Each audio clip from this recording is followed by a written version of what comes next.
تم لوگوں نے لگا لی ہو تو کیا ہمیں کپڑے دکھاؤ گے؟ وہ پانچوں اب لڑکوں کے کمروں کی طرف جا رہے تھے۔ اندر داخل ہوتے ہی جہال ان کے سامنے 3 شلوار قمیض رکھ چکا تھا۔ اب تم بتاؤ کون سا کلر کس پر جچے گا؟ ہم وہ دونوں سوچتے ہوئے ادھر آ کے کپڑے دیکھنے لگیں۔ جب تبیر بولی، یہ پیلے کلر تم پہنو گے؟ اس نے زحال کی طرف اشارہ کیا۔ اور یہ اورنج کلر تم؟ اس نے حارث کی طرف اشارہ کیا۔ اور یہ کالا کلر تم پہنو گے؟ آخر میں اس نے آہان کی طرف اشارہ کیا۔ جب وہ سب بتیسی نکالتے انہیں دیکھنے لگے۔ ہم نے بھی یہی سوچا تھا، اور سنو، اس کے اوپر تم تینوں دوپٹے بھی لوگے؟ رامش اٹھتی ہوئے بولی، لیکن ہمارے پاس تو دوپٹے نہیں ہیں۔ وہ لوگ مسکین شکل بناتے ہوئے بولے، زیادہ معصوم مت بنو، میرے پاس پڑے ہوں گے، تم لوگ وہ لے لینا۔ تعبیر بھی رامش کے ساتھ اٹھ کھڑی ہوئی۔ وہ دونوں اب کمر میں آ کر بیڈ پر لیٹ چکی تھیں۔ کل سب کچھ تبدیل ہونے والا تھا۔ کل مہندی اور اس کے بعد بارات، پھر وہ تعبیر راجپوت سے تعبیر یوسف زئی ہونے والی تھی۔ کیا ایک رات آپ کو اتنا تبدیل کر دیتی ہے؟ تقریباً رات کے 3 بجے جا کر وہ سو چکے تھے۔ دوسری طرف احمد ابھی بھی جاگا ہوا تھا۔ کل اس کی شادی کا یہاں فنکشن تھا، اس کی خوشی کا کوئی ٹھکانہ نہ تھا۔ وہ عورت جو اسے سڑک پر انجان بن کر ملی تھی، پرسوں وہ مکمل اس کی ہونے والی تھی۔ وہ کتنا خوش نصیب تھا۔ وہ اس عورت کو کبھی سخت انگلی سے بھی نہیں چھو سکتا تھا۔ اگر کبھی اس کی وجہ سے اس عورت کی آنکھ میں ایک آنسو بھی آیا تو خدا کی قسم وہ اپنے آپ کو مار ڈالے گا۔ شادی کا مطلب یہ نہیں ہوتا کہ نوکرانی لے آئے۔ اب وہ اپنے شوہر کے ساتھ ساتھ اس کے گھر والوں کو بھی پالے، اور اگر وہ نہ سنبھال سکے تو اس پر تشدد کرے۔ یہ کہیں کی مردانگی نہیں ہے۔ اصل مرد تو وہ ہوتا ہے جو اپنی عورت کو عزت دے، اس کا ہر مشکل وقت پر ساتھ دے، اپنی بہن کی طرح رکھے۔ جس طرح بہن رانی والی زندگی گزارتی ہے، اس کی عورت بھی گزارے۔ خیر، احمد بھی جا کر اپنے بستر پر لیٹ چکا تھا، اور بالآخر وہ بھی نیند کی گہرائیوں میں ڈوب چکا تھا۔ 20 نومبر، آخر وہ دن آ ہی گیا تھا جس کا سب کو بے صبری سے انتظار تھا۔ سب سے زیادہ تعبیر کے دوستوں کو۔ وہ سب 9 بجے کے اٹھ چکے تھے اور ناشتہ بھی کر چکے تھے۔ آج کسی قسم کی کوئی پریشانی نہیں ہونی چاہیے تھی۔ وہ سب بہت سکون سے کر رہے تھے۔ 3 بجے کے قریب جہال، حارث اور آہان ٹینٹ کا انتظام کر چکے تھے۔ اب وہ اپنے مطابق چیزیں لگوا رہے تھے، جبکہ دوسری طرف تعبیر اور رامش پارلر کے لیے نکل چکی تھیں۔ لڑکے سب انتظام کر چکے تھے۔ جہاں ان کی مہندی ہونے والی تھی وہ جگہ انتہا کی خوبصورت تھی۔ وہ سب ابھی کام کروا رہے تھے جب اظہر راجپوت ان کے پاس آئے۔ بیٹا، تم سب صبح کا بہت کام کر چکے ہو، اب تھوڑی دیر آرام کر لو، پھر تیار بھی ہونا ہے۔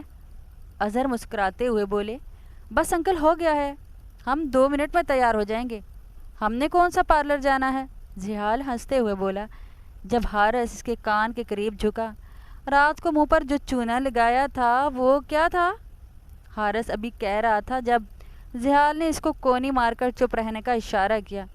انکل آپ جائیے، ہم بس جا ہی رہے ہیں، اگر کسی اور کام کی ضرورت ہو تو بتا دیجیے گا۔ وہ تینوں مسکراتے ہوئے بولے، نہیں بیٹا، تم سب پہلے ہی بہت کر چکے ہو۔ ایک اصلی بھائی کی طرح تم سب نے میری بیٹی کا ساتھ دیا ہے، اس کے لیے میں بہت شکر گزار ہوں۔ اظہر ان کے کاندھوں پر ہاتھ رکھتے ہوئے بولے۔ جب وہ سب مسکرائے، اب وہ بھی سب تیار ہونے چلے گئے تھے۔ شام کے 7 بج رہے تھے جب احمد اور اس کے گھر والوں کی گاڑی دروازے پر آ کر رکی۔ اظہر اور باقی بڑے سب ان کا استقبال کرنے کے لیے دروازے پر پہنچے۔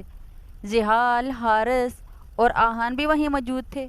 انہوں نے وہی کلر کے سوٹ پہنے تھے جو تعبیر نے کہا تھا۔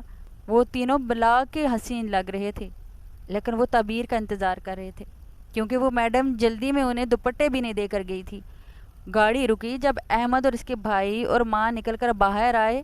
پیچھے ہی 10 گاڑیاں اور تھیں جن میں ان کے رشتہ دار تھے۔ احمد نے تعبیر کی فرمائش پر سمپل لائٹ پنک کلر کا کرتا اور اس کے نیچے سفید کلر کا تھوڑا ٹائٹ پجامہ پہنا ہوا تھا۔ بال سیٹ نہیں کیے تھے، لیکن وہ پھر بھی وہ کسی شہزادے سے کم نہیں لگ رہا تھا۔ اس کے پیچھے عارف نکل کر آیا، جس نے لائٹ گرین کلر کی قمیض کے ساتھ وائٹ کلر کا ہی پاجامہ پہنا ہوا تھا۔ بال سیٹ کیے اور گردن میں سفید کلر کا دوپٹہ لیے وہ بھی حسین ترین لگ رہا تھا۔ سفید کلر کا پاجامہ پہنا تھا، ساتھ میں سفید کلر کا دوپٹہ لیے وہ بھی آج کسی سے کم نہیں لگ رہا تھا۔ اور عبداللہ بلو کلر کے کرتے میں بہت خوبصورت لگ رہا تھا۔ وہ تینوں ان کو دیکھ رہے تھے۔ بھائی مجھے کیوں لگ رہا ہے یہ ہم سے زیادہ پیارے لگ رہے ہیں؟ آہان نے صدمے سے منہ کھولتے ہوئے کہا۔ ارے نہیں، ایسی بات نہیں ہے، ہم نے دوپٹہ نہیں لیا نا، اس لیے تجھے ایسا لگ رہا ہے۔ بس ایک بار اس چڑیل کو آنے دے، پھر دیکھیں ہماری خوبصورتی۔ زحال ملک ادا سے بولتے ہوئے ان سے گلے ملا۔ سب سے گلے مل کر اب وہ اندر کی جانب بڑھے اور دولہے کو سٹیج پر بٹھایا۔ یہ لڑکیاں کہاں رہ گئی ہیں؟ حارث، انہیں فون کر کے پوچھنا تو۔ اظہر جو مہمانوں کو مل کر اندر آئے تھے حارث سے بولے۔ جب حارث سر ہلاتا ہوا فون کرنے ہی لگا کہ باہر ان کی گاڑی آ کر کھڑی ہوئی۔ لے انکل، وہ آ گئے۔ حارث نے باہر کی طرف اشارہ کیا جب وہ تینوں بھاگتے ہوئے گاڑی کے پاس رکے۔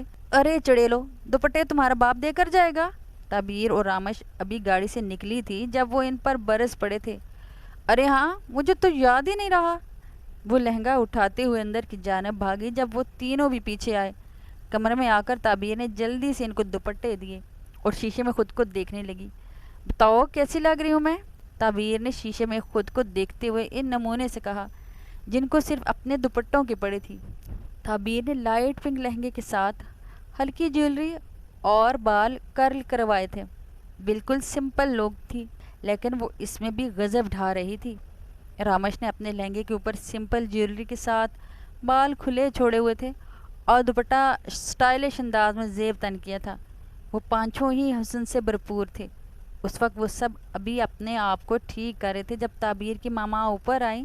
تعبیر جلدی کرو، اور کتنا انتظار کرواؤ گی؟ ماما میں تیار ہوں، چلیں تعبیر، اپنے آپ کو ایک بار پھر ٹھیک کرتے بولی۔ رمیش، حارث، زحال، آہان، تم چاروں اس کو لے کر آنا، ٹھیک ہے؟ تعبیر کی ماما کہتے ہی وہاں سے چلی گئی۔ جب وہ تعبیر کو لیتے نیچے آئے، اب ان پانچوں کی انٹری ہونے والی تھی۔ سب لائٹس بند کر دی گئی تھی، بس ایک لائٹ جل رہی تھی جس کا پورا فوکس ان پانچوں پر تھا۔ وہ چاروں اسے بھائیوں کی کمی کروائے بغیر اس اسٹیج تک لے کر آئے۔ جب احمد آگے بڑھتا جیب سے نوٹوں کی گٹھی نکالی، تعبیر کے سر سے 7 بار گھما کر عارف کو پکڑائی اور تعبیر کے سامنے ہاتھ پھیلا لیا۔ جب زحال چونکہ ان میں بڑا تھا اس لیے اس نے تعبیر کا ہاتھ پکڑ کر اسے احمد کے ہاتھ پر رکھ دیا۔ تعبیر کا کوئی بھائی نہیں تھا، اسی لیے وہ ایک بھائی کی ذمہ داری خود نبھا رہے تھے۔ احمد تعبیر کا ہاتھ پکڑتے ہوئے اوپر لایا اور صوفے پر بٹھایا۔ یہ خوبصورت لمحات ریکارڈ کر لیے گئے تھے۔ وہ دونوں اب صوفے پر بیٹھے ہوئے تھے۔ وہ دونوں اب مکمل لگتے تھے، سب کی نظریں ان پر تھیں۔ کیوں نہ لگیں، وہ اتنے ہی حسین رہے تھے، وہ بالکل ایک دوسرے کے لیے بنے تھے، اس میں کوئی شک نہیں تھا۔ بہت خوبصورت لگ رہے ہیں، اس میں کوئی شک نہ تھا۔ بہت خوبصورت لگ رہی ہے بی بی، احمد اس کے تھوڑا قریب ہو کر بولا تو وہ مسکرائی۔ آپ کو آج پتہ لگا؟ تعبیر بھی مسکراتے ہوئے بولی۔ آج ہی پتہ لگا ہے کیونکہ اتنا غور سے آج دیکھا ہے میں نے۔ احمد ابھی بھی مسکراتے ہوئے بول رہا تھا۔ کیوں، ویسے کبھی غور سے نہیں دیکھا مجھے؟ تعبیر سب کی پرواہ کیے بغیر اب اس کی طرف دیکھ رہی تھی۔ بی بی آپ کا نظارہ بہت قیمتی ہے، میں اس کو روز خرچ نہیں کر سکتا۔ احمد کی مسکراہٹ اب بھی برقرار تھی، وہ جیسے آج بہت خوش لگتا تھا۔ تعبیر بس مسکرائی، اب اس کو شرم آ رہی تھی، اس نے منہ سیدھا کر لیا۔ جب اظہر اور فوزیہ رسم شروع کرنے آئیں، پہلے انہوں نے احمد کو مہندی لگائی، پھر تعبیر کو مٹھائی کھلانے کے بعد اظہر نے جیب سے لاکھوں کی گڈی نکالی اور ان دونوں کا صدقہ نکالا۔ پھر اس کے بعد ان کے رشتہ دار رسم کرتے رہے۔ رامش بیٹا آؤ تم بھی رسم کرو، اظہر نے رامش کو آواز لگائی جو آہان کے ساتھ باتیں کر رہی تھی۔ اظہر کی بات مانتے ہوئے وہ اسٹیج پر آئی۔ عارف بیٹا تم بھی آؤ، رامش کے ساتھ بیٹھو۔ جب اظہر عارف بھی بیٹھ چکے تو وہ دونوں مسکراتے ہوئے بیٹھے اور رسم شروع کی۔ پہلے عارف نے مہندی لگائی، پھر رامش نے آگے بڑھ کر مہندی لگائی۔ اب وہ مٹھائی کھلا رہے تھے۔ جب رامش نے تعبیر کو مٹھائی کھلائی تو وہ ہنس پڑی، وجہ عارف تھی۔ جب سے وہ ساتھ بیٹھا تھا رامش کے منہ پر الگ قسم کی خوشی تھی جو تعبیر اچھے سے نوٹ کر پائی تھی۔ پھر اس نے احمد کو مٹھائی کھلائی۔ جب عارف نے جیب سے پیسے نکالے رامش کی طرف بڑھائے تو تعبیر کی مسکراہٹ اور گہری ہوئی۔ اور اس نے رامش کو پکڑنے کا اشارہ کیا تو رامش پیسے تھام چکی تھی۔ پھر ان دونوں کے سر سے پیسے وار کر وہ دونوں اٹھ کھڑے ہوئے اور نیچے اترنے لگے۔ پیاری لگ رہی ہیں آپ، عارف مسکراتے ہوئے بولا۔ جب رامش کا چہرہ اور لال ہوا۔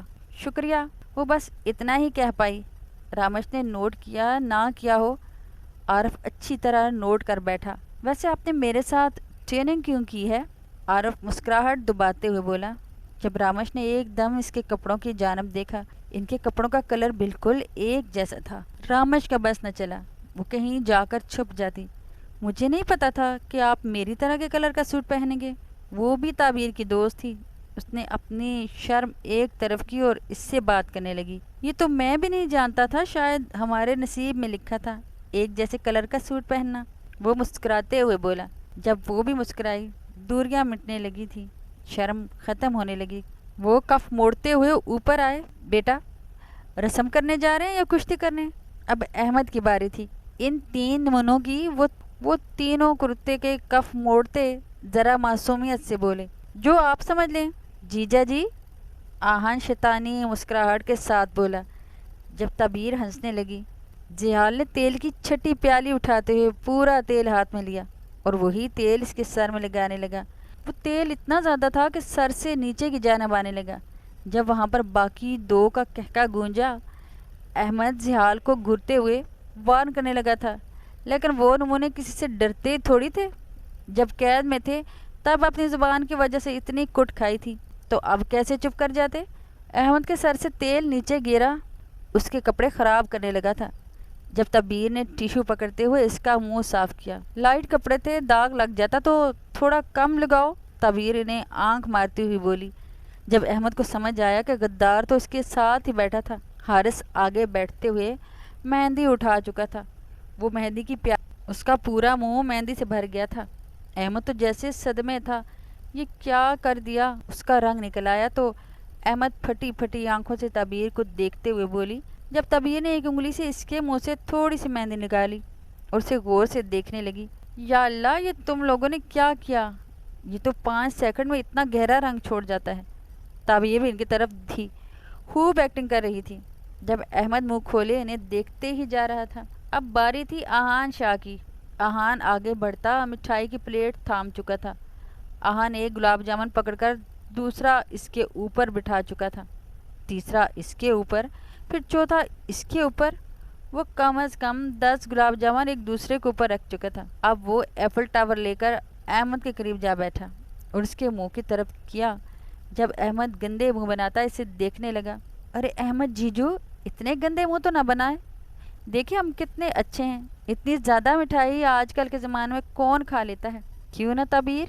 وہ تعبیر کی طرف دیکھتے ہوئے بولا۔ جب تعبیر نے اس کی ہاں میں ہاں ملائی تو احمد نے اسے گھورا تو وہ فوراً ٹیم بدل چکی تھی۔ دوگلی کہیں گی؟ آہن بڑبڑاتے ہوئے بولا اور پھر سے گلاب جامن اس کے منہ کی طرف بڑھایا۔ احمد نے کھانے کے لیے منہ کھولا جب 2 اس کے منہ میں، باقی سب زمین پر گر چکے تھے اور احمد اپنے منہ پر ہاتھ رکھے ہوئے تھا۔ تبھی وہ چاروں اس کے پیچھے آئے اور سامنے کھڑے کیمرہ مین کو ایک تصویر لینے کا کہا۔ پانچوں نے ہاتھ سے وکٹری کا سائن بنایا تھا اور احمد منہ پر ہاتھ رکھے ہوئے تھا۔ وہ چاروں ہنستے ہوئے آگے آئے اور احمد کو ٹیشو دیے۔ پھر تینوں نے جیب سے نوٹوں کی گٹھی نکالی اور ان کا صدقہ دیا۔ اتنا تو وہ کر ہی سکتے تھے۔ تعبیر کے لیے مہندی کا فنکشن اختتام ہوا جب وہ دونوں سٹیج سے اٹھے۔ اچھا نہیں کیا آپ نے بی بی میرے ساتھ؟ احمد نے برا منہ بناتے ہوئے اسے دیکھا۔ میں نے کیا کیا ہے؟ وہ بھی معصومیت کے سارے ریکارڈ توڑتی ہوئی بولی۔ آپ نے غداری کی ہے محترمہ، میرا حال دیکھیے۔ احمد نے اپنے بالوں کی طرف اشارہ کیا جو تیل سے بھیگے ہوئے تھے۔ اچھا، آئے میرے کمرے میں، آپ منہ سے مہندی صاف کریں اور بال دھوئیں، پھر چلے جانا۔ وہ اس کو لیتے اپنے کمرے کی جانب بڑھ گئی، لیکن اندر کا منظر دیکھ کر وہ دونوں حیران ہوئے، جہاں وہ چاروں کھوتوں کی طرح پڑے ہوئے تھے۔ تعبیر آگے بڑھتی ان سب کو ہلانے لگی۔ جب وہ اٹھ کر بیٹھے، یار کیا ہے، میں تھک گیا ہوں، اب مجھے مت اٹھانا۔ آہن تعبیر کو گھورتے دوبارہ لیٹ چکا تھا۔ اپنے کمرے میں جا کر لیٹو، یہ میرا کمرہ ہے۔ تعبیر چیختے ہوئے اسے دوبارہ اٹھا چکی تھی۔ وہ بھی باتیں کر ہی رہے تھے جب احمد بنا کچھ کہے واش روم چلا گیا۔ وہ جانتا تھا وہ سب جان کر رہے ہیں، کیونکہ اس کمرے میں اس کی آخری رات ہے، اس لیے وہ مسکراتے ہوئے آگے بڑھ گیا۔ نسلی دوست بھی نعمت ہے۔ 20 منٹ بعد احمد بال دھو کر آیا جب وہ چاروں اس طرح پڑے ہوئے تھے۔ ارے واہ، یہ دیکھو میرے منہ پر رنگ نہیں چڑھا، احمد باہر آتے خوشی سے بولا جب وہ سب ہنسنے لگے۔ ارے جیجو صاحب، ہم رنگ کے بغیر بالی لائے تھے تو رنگ کیسے چڑھتا؟ وہ سب ہنستے ہوئے بولے۔ جب وہ ان کے پاس آیا تو پھر اس وقت کیوں بولا تم لوگوں نے؟ احمد نے ایک ابرو اچکاتے ہوئے پوچھا۔ بس آپ کا ترا نکالنے کے لیے، آہن بتیسی نکالتے ہوئے بولا۔ جب احمد اٹھا، چلو بھائی میں چلتا ہوں، اب زیادہ دیر یہاں رہا تو پاگل ہو جاؤں گا، وہ کہتا ہوا باہر کی طرف جانے لگا۔ جب پیچھے ہی وہ تینوں بھی نکلے، تعبیر کو بہن بنایا تھا تو حق تو ادا کرنا تھا نا۔ وہ احمد کو دروازے تک چھوڑنے گئے۔ احمد کی گاڑی وہاں سے جا چکی تھی اور بالآخر آج کا دن بھی اختتام ہوا۔ جب تعبیر اپنے کمرے کی جانب لوٹی، اس نے پہلا قدم اندر لیا تو وہ سارے ابھی بھی وہیں پڑے تھے۔ تم لوگوں نے کیا ساری زندگی اب ادھر ہی رہنا ہے؟ کمرے میں جاؤ اپنے اپنے۔ تعبیر بستر پر بیٹھتی ہوئی بولی۔ کیوں تمہیں تکلیف ہو رہی ہے ہمارے یہاں رہنے سے؟ حارث نے گندا منہ بناتے ہوئے کہا۔ ہاں ہو رہی ہے، مجھے سونا ہے، رات کے 3 بج چکے تھے اور وہ الو کی طرح جاگ رہے تھے۔ اچھا چھوڑو نا، یہ بتاؤ تمہیں کھانا پکانا آتا ہے؟ آہان ان سب کو چپ کرواتے ہوئے بولا۔ نہیں، تعبیر نے جواب دیا۔ مشین لگانے آتی ہے؟ آہان نے پھر سوال کیا۔ نہیں، وہی جواب آیا تعبیر کی طرف سے۔ برتن دھونے آتے ہیں؟ آہان نے پھر سوال کیا۔ نہیں، تعبیر نے اکتاتے ہوئے لہجے میں بولا۔ تو پھر تم وہاں مکھیاں مارنے جا رہی ہو؟ آہان نے گھورتے ہوئے بولا۔ پہلے زمانے کے لوگ اپنی بیٹیوں کو سب سکھا کر بھیجتے تھے تاکہ سسرال میں عزت بنے، اور تم اپنے آپ کو دیکھو، نالائق، نکھٹو، کام چور۔ آہان ساسوں کی طرح ہاتھ کمر پر رکھے اس کی بےزتی کرنے لگا۔ تمہیں کیا ہے، تمہارے گھر تھوڑی نہ آ رہی ہوں؟ تعبیر اسے گھورتے ہوئے بولی۔ بہت لمبی زبان ہے تمہاری، وہ منہ بناتے ہوئے بولی۔ ہاں بس یہی کام آتا ہے تمہیں، وہاں جا کر بھی اپنے بابا کو یہی بولنا، آہان منہ بناتے ہوئے بولا۔ جب سب نے اسے خاموش کروایا، تعبیر کا منہ لال ہو چکا تھا۔ وہ ایک ہاتھ میں ساتھ والا گلدان پکڑ چکی تھی۔ اگر وہ چپ نہ کرتا تو یہاں قتل ہو جاتا۔ بھائی چپ کر جا ورنہ تیری لاش جائے گی یہاں سے، جہال نے تعبیر کے ہاتھ کی طرف اشارہ کرتے ہوئے کہا۔ جیسے ہی آہان نے تعبیر کے ہاتھ کی طرف دیکھا، فوراً سے نیچے بیٹھا۔ میں نے تو کچھ نہیں بولا، میں تو چپ ہوں، معاف کر دو، آہان مسکین منہ بناتے ہوئے بولا۔ اس کا بس نہ چلتا، وہ رونے لگ جاتا۔ چلو اب نکلو میرے کمرے سے، بہت بکواس سن لی میں نے تم لوگوں کی، تعبیر گلدان کے ساتھ اٹھتی ہوئی بولی جب وہ تینوں 200 کی سپیڈ سے وہاں سے بھاگے تھے۔ تعبیر دروازہ بند کر کے واپس آ کر بستر پر لیٹ چکی تھی، لیکن نیند اس کے آس پاس بھی نہیں تھی۔ آج آخری رات ہے اس گھر پر، یہ لمحہ تو ہر لڑکی کے لیے مشکل ہوتا ہے۔ اس کا بس نہ چلتا وہ سب کے سامنے دھاڑے مار مار کر رونا شروع کر دیتی۔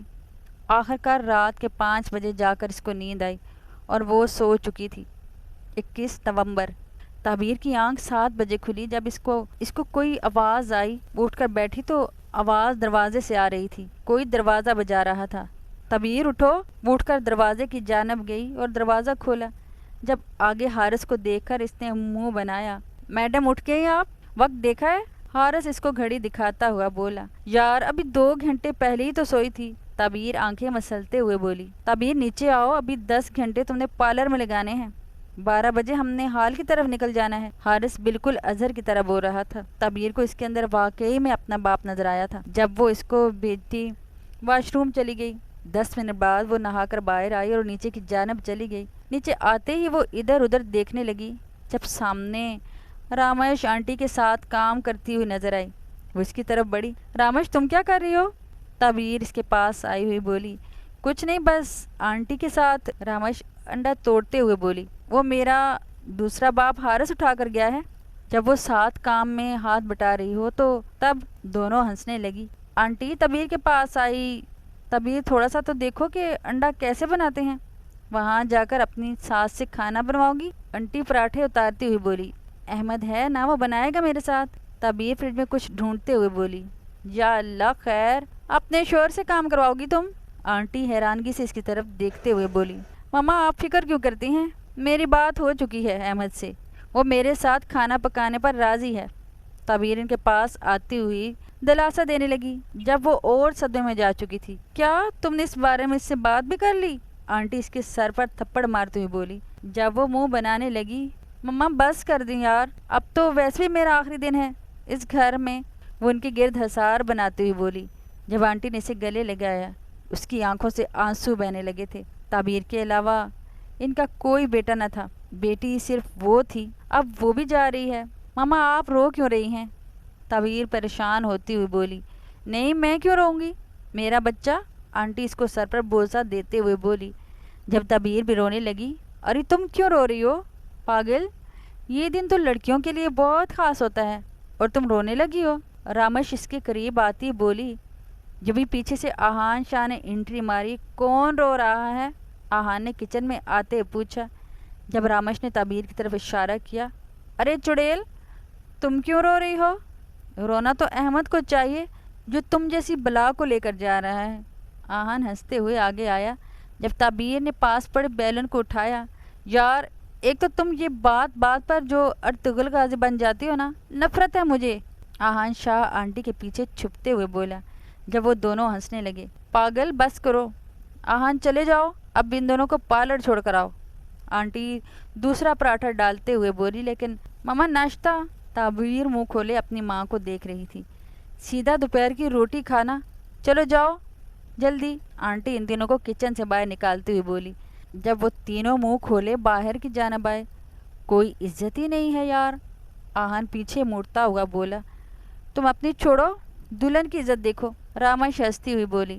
جب وہ دونوں بھی ہنسنے لگے، پھر آہان ان دونوں کو پارلر چھوڑ کر گھر آیا اور زحال لوگوں کے ساتھ تیار ہونے چلا گیا۔ چلو بچوں کتنی دیر ہے، ہم لڑکی والے ہیں، باراتیوں کا استقبال بھی تو کرنا ہے ہر گھر کی طرح۔ یہاں بھی اظہر چیخیں مار مار کر ان لڑکوں کو بال رہے تھے جن کا سجنا سورنا ختم ہی نہیں ہو رہا تھا۔ وہ تینوں کمرے سے باہر آئے اور اظہر انکل کے سامنے کھڑے ہوئے۔ ان تینوں نے آج بلیک پینٹ کے اوپر وائٹ شرٹ اور کوٹ ہاتھوں میں پکڑا تھا اور بال پیچھے کو سیٹ کیے وہ شہزادے لگ رہے تھے۔ جب اظہر کے ساتھ وہ سب ہال کی جانب بڑھ گئے، آہان کو ان دونوں کو پارلر سے لینے بھیجا تھا۔ جب وہ برا منہ بناتے ہوئے ان کو لینے آیا، وہ دونوں گاڑی میں بیٹھی اور ہال کی جانب بڑھ گئیں۔ رامش نے آج پنک میرون کلر کی میکسی پہنی تھی اور بالوں کو کرل کیے تھے۔ تبیر کا لہنگا ریڈ کلر کا تھا جس پر ہلکا گولڈن کام ہوا تھا۔ بال اس نے دونوں طرف سے آگے کیے تھے، اس کو جوڑا بنانا بالکل پسند نہیں تھا، اور دوپٹہ سر پر ٹکائے پیچھے کی طرف کیا تھا۔ لڑکی والے سارے ہال پہنچ چکے تھے۔ وہ ہال بہت بڑا تھا۔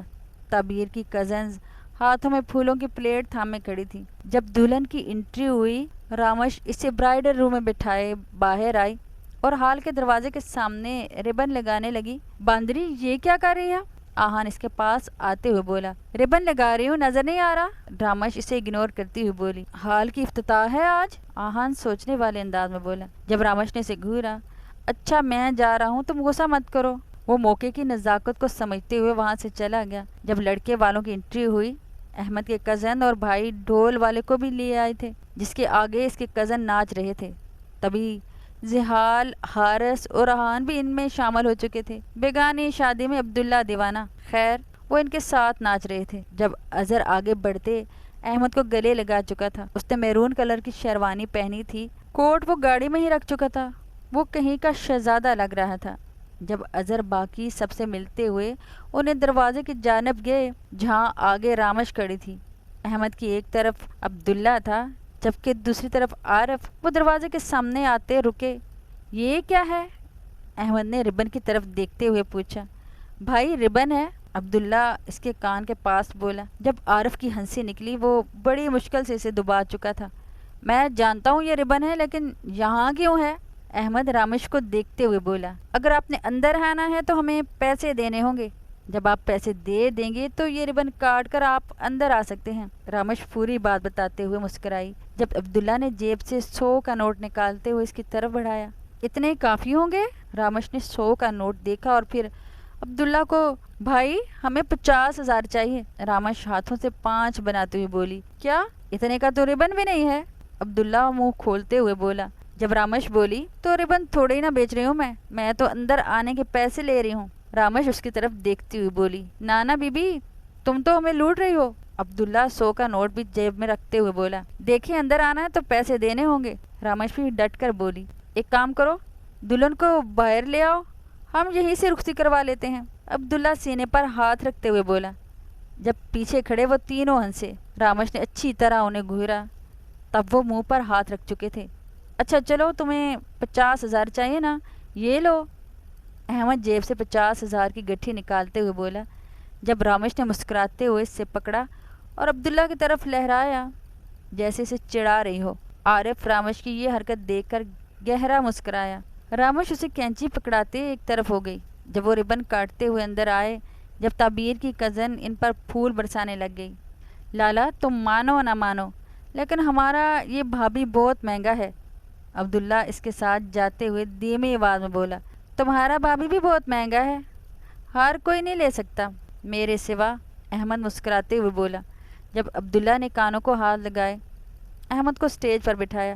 جب دلہن کی انٹری ہونے والی تھی، سارے ہال کی بتیاں بجھا دی گئی تھیں، صرف 2 کے علاوہ۔ ایک تھی داخلی دروازے پر اور ایک تھی احمد پر۔ جب ہی سب کی نظریں دروازے پر گئیں، وہاں چاروں کے ساتھ کھڑی تھی تعبیر، درمیان میں اس کے ساتھ رامش تھی اور دوسری طرف زحال، اور رامش کے ساتھ آہان اور زحال کے ساتھ حارث، لیکن وہ اسے اندر نہیں لے کر آ رہے تھے۔ جب ہی ہال میں ایک آواز گونجی، تعبیر نے نظریں اٹھا کر سامنے دیکھا تو احمد کے ہاتھ میں مائک تھا جسے وہ تھامے ہوئے تھا۔ اب وہ ایک گانے کی لائنز گنگنا رہا تھا، درد جدائی میرے دل وچ بھر دیا، تیکھی تیکھی نظروں نے جادو کیسا کر دیا، تھوڑا تھوڑا ہنس کے قہر کیسا ڈھا دیا، اس کی اداؤں نے دیوانہ مجھے کر دیا۔ اب وہ سٹیج سے نیچے قدم بڑھاتے ہوئے اس کی طرف آ رہا تھا۔ احمد اس کے سامنے آتے رکا، دل گیا لے گیا صنم۔ اب وہ اس کے سامنے ہاتھ پھیلا چکا تھا۔ جب زحال نے بڑے بھائیوں کی طرح اس کا ہاتھ احمد کے ہاتھوں میں ہمیشہ کے لیے تھما دیا، اسے دیکھا سانسیں مجھے آتی۔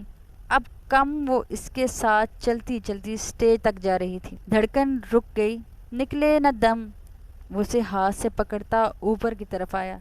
جب سارے حال میں ہوٹنگ ہو رہی تھی، کوئی تالیاں بجا رہا تھا، کوئی ہوٹنگ کر رہا تھا۔ وہ چاروں دروازے پر کھڑے اس طرح مسکرا رہے تھے، ان کی بہن کو ایک شہزادہ ملا تھا، اس سے بڑھ کر انہیں اور کیا چاہیے تھا۔ احمد اور تعبیر سٹیج پر بیٹھے۔ جب تعبیر بولی، تمہیں گانا گانے میں نہیں آتا؟ تعبیر مسکراتے ہوئے بولی، آتا تو نہیں تھا لیکن آپ کے لیے سیکھ لیا بی بی۔ وہ بھی مسکراتے ہوئے بولا، پھر وعدہ کرو گھر جا کر ایک اور گانا سناؤ گے مجھے۔ تعبیر نے وعدہ لینے کے لیے ہاتھ آگے کیا، جب احمد نے اس کے ہاتھ پر ہاتھ مارا، پکا؟ ابھی وہ بات ہی کر رہے تھے جب رامش کے ساتھ اس کی کچھ کزن کھڑی تھی۔ رامش کے ہاتھ میں دودھ کا گلاس تھا۔ جب احمد اس کی طرف دیکھنے لگا، کیا یہاں پر بھی مجھے پیسے دینے ہوں گے؟ وہ مسکین شکل بناتے ہوئے بولا۔ جب تعبیر ہنسنے لگی، رامش اب اس کے سامنے آ کر نیچے بیٹھ گئی اور دودھ کا گلاس اس کے سامنے کیا۔ یہ دھوکہ ہے، تم مجھے یہ پلاؤ گی اور بعد میں زبردستی مجھ سے پیسے لے لو گی، احمد منہ بناتے ہوئے بولا۔ جب وہ ہنسنے لگی، جی بالکل میں ایسا ہی کروں گی، چلیں پھر نکالیے 1,00,000۔ رامش شتیلی آگے کرتی بولی۔ جب عارف نے اس کے ہاتھ پر ہاتھ مارا، محترمہ اتنی لوٹ مار کیوں مچائی ہوئی ہے آپ نے؟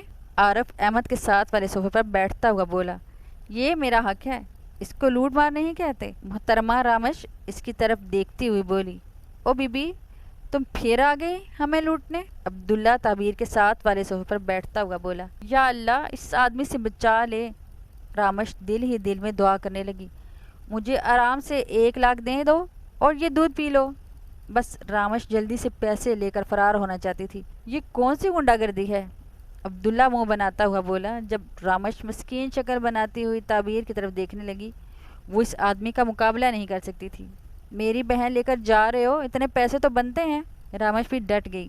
ایک کام کرو، رکھ لو اپنی بہن، عبداللہ مسکراتے ہوئے بولا۔ جب ایک دم احمد چیخا، اوئے نہیں، تمہاری بہن میرے ساتھ ہی جائے گی، اور تم چپ کرو، اتنی مشکل سے مجھے مل رہی ہے اور تم اس کو واپس بھیجنا چاہتے ہو؟ احمد عبداللہ کی طرف دیکھتا ہوا بولا۔ جب وہاں پر سب ہنسنے لگے۔ بھائی خدا کا شکر ادا کرو، واپس کرنے کا موقع مل رہا ہے، ورنہ تیرا کیا حال ہوگا سوچ بھی نہیں سکتا۔ یہ آہان شاہ تھا جو احمد کے کان کے قریب ہو کر بولا تھا تاکہ تبیر نہ سن لے۔ نہیں، میں ساری زندگی جھاڑو لگا لوں گا، لیکن مجھے یہی چاہیے۔ احمد بھی ڈٹ کر بولا۔ ٹھیک ہے، ہم نے تو آفر کی تھی، پھر نہ کہنا بتایا نہیں۔ آہان ہاتھ پر ہاتھ رکھ پیچھے کی جانب ہوا۔ چلے پھر پیسے نکالیے۔ رامش نے پھر ہاتھ آگے کیا جب احمد نے عارف کو اشارہ کیا۔ عارف نے جیب سے 1 لاکھ کی گٹھی نکالتے ہوئے رامش کے ہاتھ پر رکھی۔ جب اس نے وہ تھام لی، پھر دودھ آگے بڑھایا، جس کو پہلے احمد نے پیا، پھر تعبیر نے۔ اب رامش وہاں سے چوری چھپے نکل رہی تھی۔ جب وہ 3 نمونے اس کے سامنے آئے تبھی رامش نے پیسے پیچھے چھپائے۔ ان تینوں کے منہ پر شیطانی مسکراہٹ تھی۔ ہمارا حصہ کون دے گا؟ حارث آگے ہاتھ کرتا بولا۔ تمہارا کون سا حصہ بھائی؟ رامش نے آنکھیں چھوٹی کرتے ہوئے کہا۔ اتنا کام کیا ہم نے، اس کا حصہ۔ زیال بھی بولا۔ یہ سالی کے لیے ہوتا ہے، سالوں کے لیے نہیں۔ رامش آس پاس دیکھتے ہوئے بولی۔ اچھا، ایک کام کرو، باہر چلتے ہیں، وہاں جا کر آرام سے پیسے 4 حصوں میں بانٹتے ہیں۔ رامش بولی۔ جب وہ چاروں حال سے باہر کی طرف آئے اور اپنے اپنے پیسے جیب میں ڈال چکے تھے، پھر کھانا کھا کر ان دونوں کا نکاح ہوا۔ وہ مکمل طور پر اس کی ہو چکی تھی۔ اب باری تھی رخصتی کی۔ ہر طرف کوئی نہ کوئی رو رہا تھا، لیکن وہ تھی ڈھیٹ، اس کی آنکھ سے ایک آنسو بھی نہ ٹپکا تھا۔ بی بی تھوڑا رونے کی ایکٹنگ ہی کر لے۔ احمد اس کے قریب ہوتا ہوا بولا۔ احمد مجھے ایکٹنگ نہیں آتی، میں کیا کروں؟ وہ گندا منہ بناتے ہوئے بولی۔ جب اس نے اپنی ہنسی دبائی، وہ سب باہر آئے۔ جب اس کی ماں اس کے گلے لگی، پھر اظہر نے تبیر کو گلے لگایا۔ میری بیٹی کا خیال کرنا، بڑے نازوں سے پالا ہے میں نے، اظہر اپنے آنسو صاف کرتے ہوئے بولے۔ جب تبیر کی آنکھوں میں بھی آنسو آئے، کوئی پتھر دل بھی ہوگا اس وقت وہ بھی رونے لگ جائے گا۔ انکل خدا نہ بخشے مجھے اگر میری وجہ سے ان کو کبھی تکلیف ہو۔ وہ بھی ادب سے بولا، تبیر کو تکلیف دینے سے پہلے وہ مر نہ جائے۔ پھر رامش آئی، اس کے گلے لگی۔ جب تبیر کے رونے میں روانی آئی، بہن اتنا نہ رو ورنہ میں کب دھل جائے گا، رامش اسے گلے لگاتے ہوئے بولی۔ جب تبیر کی ہنسی چھوٹی، پھر ایک دم وہ رونے لگی۔ پھر زحال آیا، اس نے تبیر کے سر پر ہاتھ رکھا اور پھر حارث نے۔ اب باری تھی آہان کی۔ وہ تبیر کے پاس آیا اور ایک دم اسے گلے لگایا۔ نہ جانے کیوں لیکن آج اس کی آنکھوں میں آنسو تھے جو کہ تبیر کو دکھ گئے تھے۔ پاگل آدمی، تم کیوں رو رہے ہو؟ تبیر مسکراتے ہوئے بولی۔ میں ادھر ہی ہوں، دبئی نہیں جا رہی، تبیر اسے چپ کرواتی ہوئی بولی۔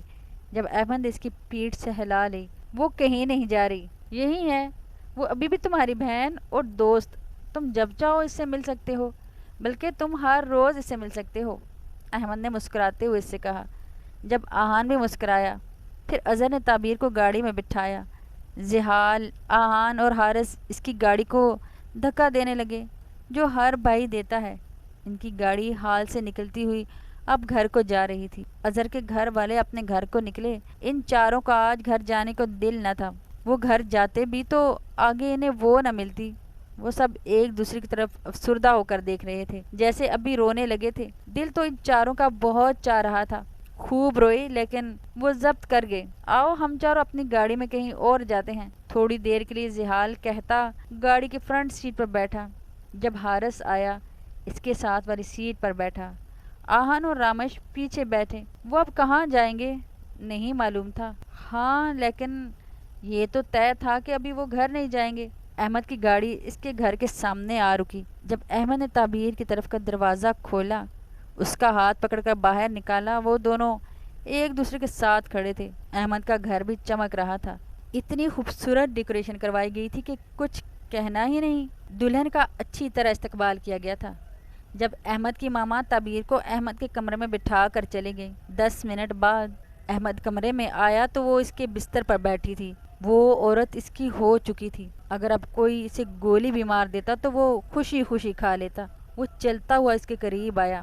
رات کے 8 بج چکے تھے۔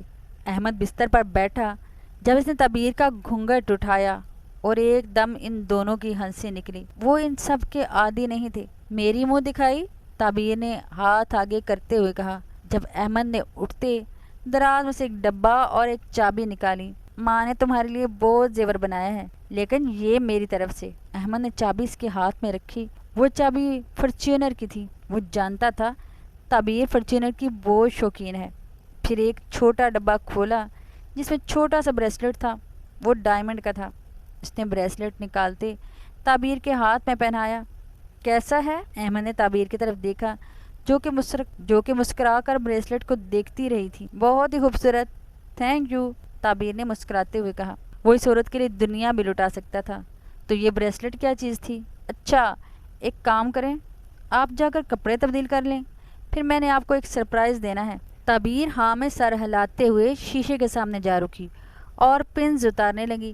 جب اس نے احمد کو پکارا، بات سنو، میری مدد کر دو، اگر میں ایسی بیٹھی رہی تو پوری رات گزر جائے گی، وہ پنز اتارتے ہوئے بولی۔ جب احمد اٹھتا ہوا اس کے قریب آیا اور پنز اتارنے لگا، 20 منٹ بعد وہ بالآخر ساری پنز اتار چکے تھے۔ جب تعبیر اپنے کپڑے لیتی واش روم چلی گئی۔ 10 منٹ بعد وہ باہر آئی، پھر احمد نے اس کا ہاتھ پکڑا اور کمرے سے باہر لے آیا۔ اب وہ دونوں چلتے ہوئے اوپر چھت پر جا رہے تھے۔ دونوں چھت پر آئے جہاں 2 چرپائیاں لگی تھیں۔ ایک پر اس نے تعبیر کو بٹھایا اور دوسرے پر خود بیٹھا۔ وہ دونوں ایک دوسرے کے آمنے سامنے بیٹھے تھے۔ ان کے بیچ میں چاند کھڑا مسکرا رہا تھا۔ جب احمد نے اپنے پیچھے سے گٹار نکالا، تعبیر سمجھ گئی تھی، اس لیے وہ اپنا ہاتھ اپنے سر کے نیچے رکھے اسے دیکھنے لگی۔ جب احمد گانا شروع کر چکا تھا، آسمان ستاروں سے جھلکنے لگا، چاند ساتوں مجھ میں چمکنے لگا، رہوں تیرے پاس میں، رہوں تیرے پاس میں، بنوں تیرا احساس میں، یا جی لوں تیری ہر سانس میں، شام ساتوں ڈھلتا ہے، صبح ساتوں نکلتا، تیرے سائے میں چلتا میں، یوں ساتھ تیرے، میں ہوں ساتھ تیرے، ہے یہی ارادہ، تجھے چاہوں خود سے زیادہ، دل سے ہے یہ وعدہ، میں ہوں ساتھ تیرے۔ احمد گٹار کی طرف دیکھتے ہوئے گانا گا رہا تھا، جبکہ تعبیر اس کو مسکراتے ہوئے دیکھ رہی تھی۔ احمد اس کی طرف نہیں دیکھ سکتا تھا۔ اس کو یقین تھا اگر وہ اوپر دیکھے گا تو وہ گانا بھول جائے گا، اور ویسے بھی اس کو لگتا تھا وہ عورت بہت قیمتی ہے، اس کا ہر ایک نظارہ قیمتی ہے، وہ اسے ایسے ہی دیکھ سکتا تھا۔ سینے میں تیرے پیار کی اڑتی ہیں پتنگیں، اڑ کے یوں ہوا میں تیرا میں آنچل ہوا، ہو بھیگا ہو تیرے ساتھ میں بارشوں میں تیری، بکھری جو تیری زلف میں تو بادل ہوا، تیری کالی آنکھیں میرے خواب کا ہے دریا، میں اتر کے ان میں کھو گیا، ہے یہی ارادہ، تجھے چاہوں خود سے زیادہ، دل سے ہے یہ وعدہ، میں ہوں ساتھ تیرے، میں یوں تیرے۔ منظر ابھی وہی تھا، مسکراتی آنکھیں ایک ہی شخص پر تھیں، وہ بھی اس کا پسندیدہ شخص تھا۔ وہ چاہ کر بھی اسے کھونا نہیں چاہتی تھی۔ اگر وہ اسے کھو بیٹھی تو وہ سب کھو بیٹھے گی۔